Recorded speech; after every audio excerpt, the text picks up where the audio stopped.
Permiso, señor juez. Existen claras evidencias de que en el sistema jurídico mexicano el particular no puede ser avisado de que se pretende ejecutar un acto privativo en su contra, o de que existe un procedimiento que pudiera culminar con la emisión de un acto privativo que pretenda realizar la autoridad. Se duda del sistema jurídico porque en nuestro país la idea de justicia adquiere un carácter contradictorio,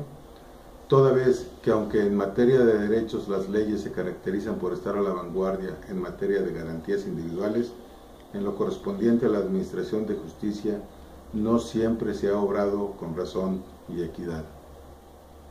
Esta tesis coloca en la incertidumbre al sistema judicial mexicano, ya que pone en duda el cumplimiento del derecho a ser oído públicamente como un elemento central del debido proceso establecido en los instrumentos internacionales.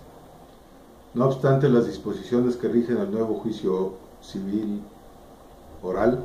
contenidas particularmente en el artículo 982 del Código de Procedimientos Civiles para el Distrito Federal, se pone en predicamento se cumplan cabalmente dichos términos. Esta situación afecta a las disposiciones constitucionales como el criterio sustentado por la Suprema Corte de Justicia en el sentido de que el debido proceso se corresponde con la garantía de audiencia, la cual se integra con las formalidades esenciales del procedimiento. El debido proceso, entendido como el conjunto de condiciones y requisitos de carácter jurídico y procesal que son necesarios para poder afectar legalmente los derechos de los gobernados, deben pasar de ser conceptos ideales a prácticas efectivas para evitar casos como el de Esperanza Reyes Aguillón. Reyes Aguillón fue condenada a 5 años de prisión por pagar una libreta escolar con un billete falso de 100 pesos, sin que se le haya dado la oportunidad de demostrar adecuadamente su inocencia, dejando desamparados a 2 hijos de 7 y 10 años, luego de ser enviada a las Islas Marías. Con esta acción de la justicia mexicana, lo que se pone en evidencia no es el presunto delito de traficar con moneda falsa, sino el castigo a la miseria y la imposibilidad de poder demostrar no haber tenido conocimiento de que el billete era falso, por lo que en teoría Esperanza Reyes no era consciente de estar cometiendo un delito. Casos como el mencionado sirve de ejemplo para confirmar la mala administración de la justicia en México, lo cual conlleva que en muchísimos casos se ha negado el derecho a la presunción de inocencia y el debido proceso legal.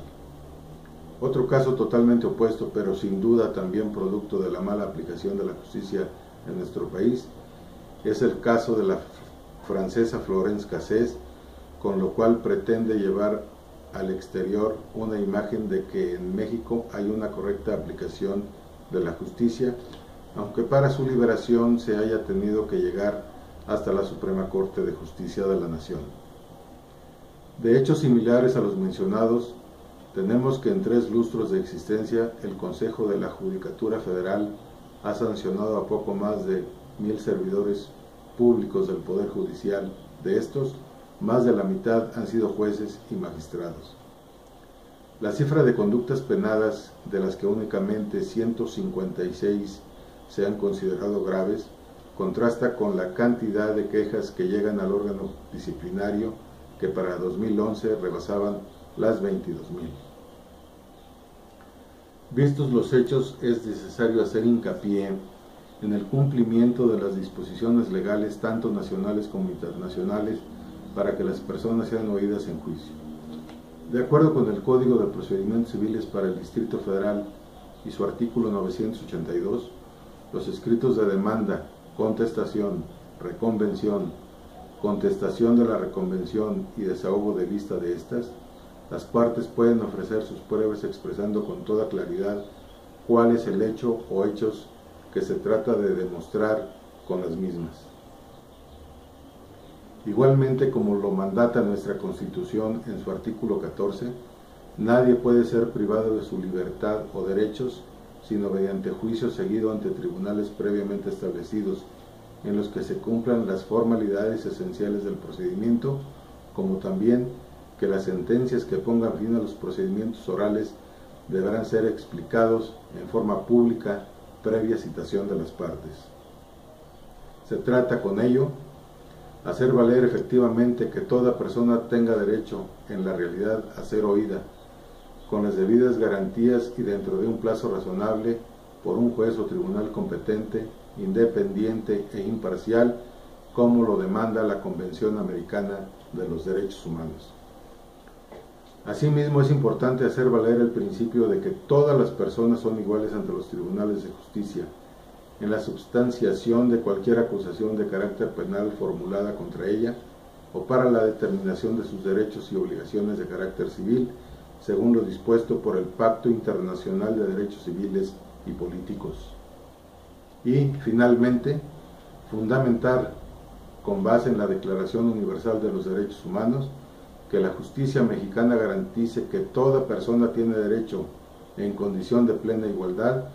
a ser oída públicamente y con justicia por un tribunal independiente e imparcial para la determinación de sus derechos y obligaciones para el examen de cualquier acusación contra ella en materia penal.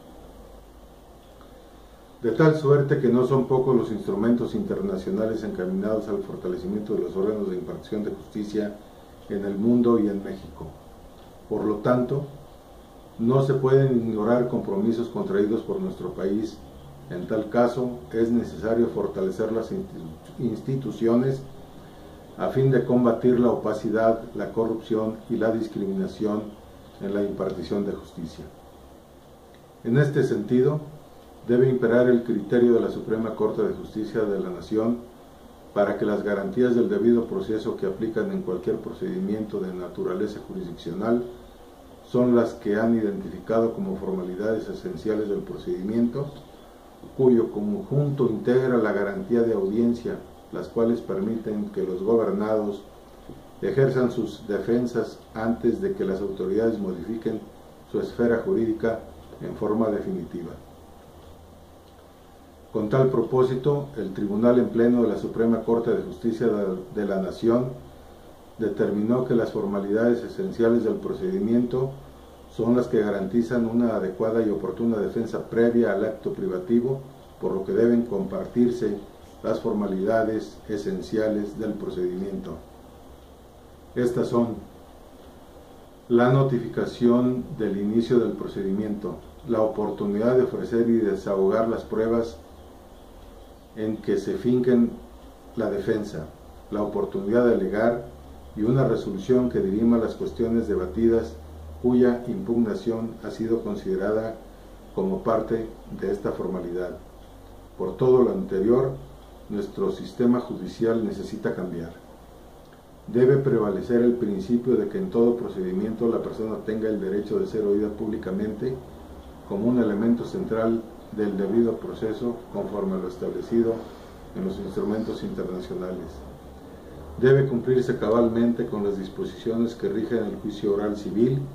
contenidas en el artículo 982 del Código de Procedimientos Civiles para el Distrito Federal, toda vez que es congruente con las disposiciones constitucionales. Asimismo, en todo procedimiento debe predominar el criterio sostenido por la Suprema Corte de Justicia de la Nación, en el sentido de que el debido proceso se corresponde con la garantía de audiencia, la cual se integra con las formalidades esenciales del procedimiento. Muchas gracias.